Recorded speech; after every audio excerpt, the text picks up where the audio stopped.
Shalom, peuple de Dieu, nous bénissons le nom de Jésus. Nous venons auprès de vous ce matin pour vous parler de comment être sauvé. Comment être sauvé. Et là, nous sommes dans les épîtres de Saint Paul aux Romains, chapitre 1, le 16e verset. Nous lisons au nom de Jésus. Car je n'ai pas honte de l'évangile. C'est une puissance de Dieu pour le salut de quiconque croit, du juif premièrement et puis des grecs. Ici c'est Paul qui prêche aux Romains, qui écrit aux Romains et il dit que lui n'a pas honte de l'évangile puisque c'est une puissance de Dieu pour le salut de quiconque croit. Le salut, on voudrait vous parler du salut. Le salut, c'est le fait d'être sauvé. C'est le fait de sauver quelqu'un. Comment Paul dit que l'évangile, c'est une puissance de Dieu pour le salut ou pour sauver celui qui va croire. Donc, Dieu, il veut nous sauver. Dieu, il veut te sauver. Mais pour qu'il te sauve, il faut qu'il y ait l'évangile. Puisque c'est l'évangile qui est la puissance de Dieu pour te sauver. Le premier point, il faut savoir de quoi Dieu veut te sauver.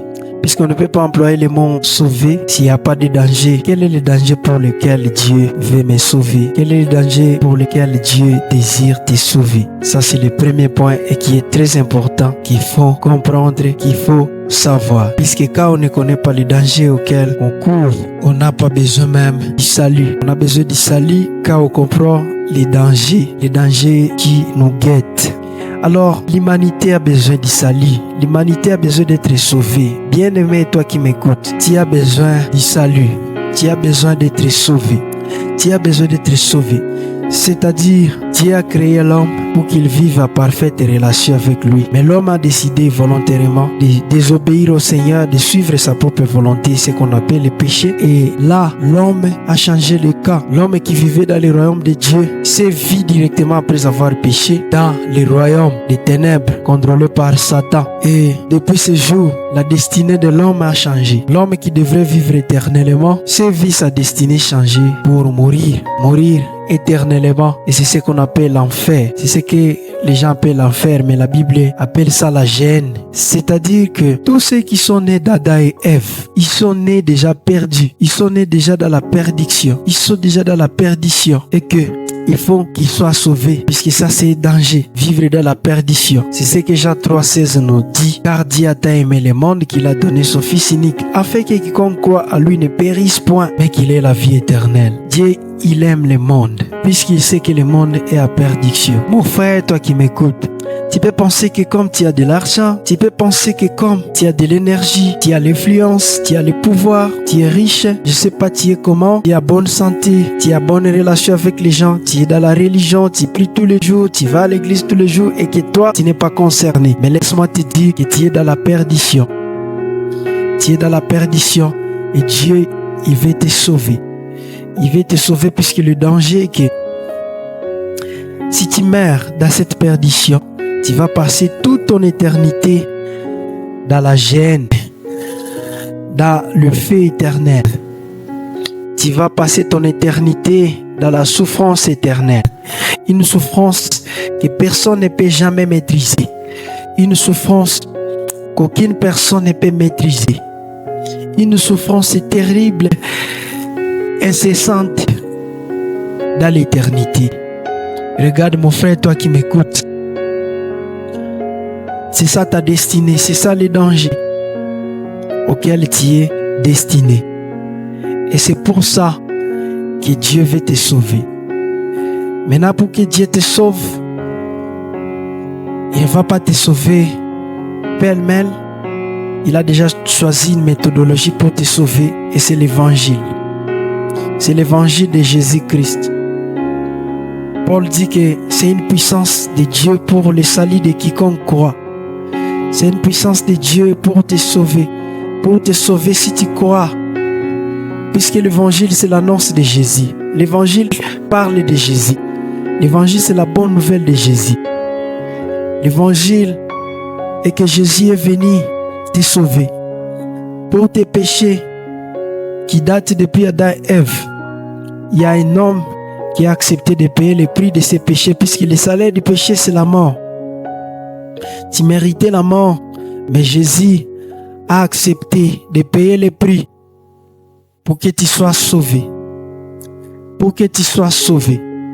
Pour que tu ne puisses plus être condamné et aller en enfer. Jugé et aller en enfer. Alors Jésus a déjà payé le prix. Maintenant, ce qui reste, c'est ce que Paul a dit. L'évangile, c'est une puissance de Dieu pour le salut de quiconque croit. L'autre élément qui intervient, c'est croire. C'est croire. Croire à Jésus. Croire à Jésus. Je viens t'annoncer l'évangile ce matin. Et pour toi, il faut croire à Jésus. Il faut croire à Jésus. Et directement, le principe du salut va fonctionner dans ta vie. Il faut accepter Jésus dans ta vie comme Seigneur et Sauveur. Accepte Jésus ce matin comme Seigneur et Sauveur. Accepte Jésus ce matin, peu importe l'état où tu vas nous lire, mais ouvre ta vie à Jésus. Puisque je te dis, mon frère, ma soeur, que si tu ne donnes pas ta vie à Jésus, c'est pas bon pour toi. Puisque nous sommes passagers sur cette terre. Sinon, tu vas passer ton éternité dans la gêne. Sinon, tu vas passer ton éternité dans la gêne. Tu vas passer ton éternité dans la souffrance. Alors, si tu acceptes Jésus, c'est une opportunité pour toi. Si tu crois à Jésus, croire à Jésus, c'est l'accepter dans ta vie. L'inviter dans ta vie, lui donner la place importante dans ton cœur pour qu'il devienne votre Seigneur et votre Sauveur. Si vous faites cela directement, vous êtes sauvés. Donnez vos vies à Jésus. Le seul cadeau important que je peux vous donner à cette année 2026, c'est de recevoir Jésus-Christ dans votre vie comme Seigneur et Sauveur. Et après votre mort, vous allez passer votre éternité dans la vie éternelle, dans une vie de bonheur, de paix et de joie avec le Seigneur. Accepte Jésus. Accepte Jésus. La Bible dit que les mauvaises choses viennent du cœur de l'homme. Si une mauvaise chose habite dans votre cœur, cela va se manifester à l'extérieur.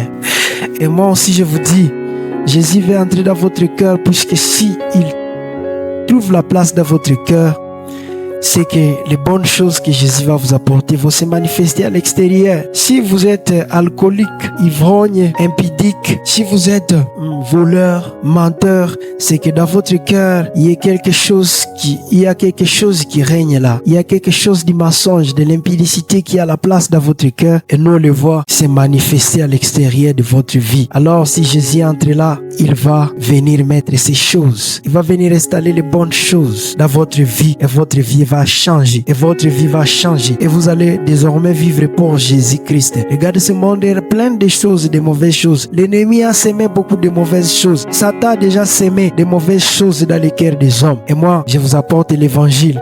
Acceptez Jésus qui entre dans ta vie. C'est une nouvelle semence que je voudrais que ça puisse entrer dans votre cœur. Et quand Jésus va entrer dans votre cœur, il va germer. Il va donner de bons fruits qu'on appelle les fruits du Saint-Esprit. Vraiment, ouvre ton cœur et je vais te montrer comment recevoir Jésus. Moi, j'ai reçu Jésus, il a changé ma vie. Il a changé ma vie sérieusement et je suis conscient de ça. J'ai un témoignage intérieur de ce que Jésus a fait de moi à partir de cette prière que nous allons faire. Tu vas prier avec moi pour inviter Jésus dans ton cœur. Seigneur Jésus, j'ai besoin de toi. Merci d'être mort sur la croix pour mes péchés. À partir de maintenant, je t'ouvre mon cœur et je t'accepte comme mon Seigneur et comme mon Sauveur. Merci pour le pardon de mes péchés et pour la vie éternelle.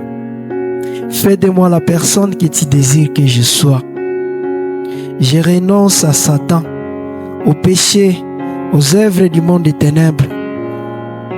Et je t'appartiens, Jésus.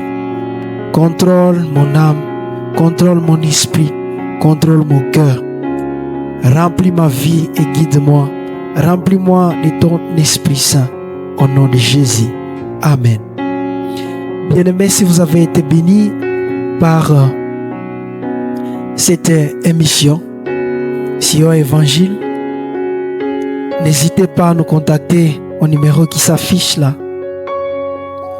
Et nous sommes la permanence Sion, le renouveau charismatique de Sion, extension de Goma. Et nous prions dans le quartier Virunga. Et voilà le programme qui s'affiche là et l'adresse. Mais c'est le quartier Virunga, tout près de l'école laïque.